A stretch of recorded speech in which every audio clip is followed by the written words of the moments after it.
আজকে সম্মেলন সফল হোক, সফল হোক, সফল হোক, সফল হোক, সফল হোক, সফল হোক, সফল হোক, সফল হোক, সফল হোক, সফল হোক।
সংগ্রামী আজীবনবাসী এই পর্যায়ে আজকের এই বিশাল কর্মী সম্মেলনে সভাপতির বক্তব্য রাখবেন হাজীগঞ্জ উপজেলা জামাতের সম্মানিত আমির বিশিষ্ট শিক্ষাবিদ সমাজসেবক রাজনীতিবিদ জনাব কলিমুল্লাহ ভূঁইয়া, জনাব কলিমুল্লাহ ভূঁইয়া।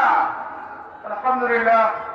সম্মানিত প্রধান অতিথি, বিশেষ অতিথি, সাংবাদিক, ক্যামেরাম্যান ও সংগ্রামী তৌহিদি জনতা, আজকের সম্মেলনে উপস্থিত হয়ে সম্মেলনকে বাস্তবায়নে সহযোগিতা করায় সবাইকে ধন্যবাদ ও মোবারকবাদ।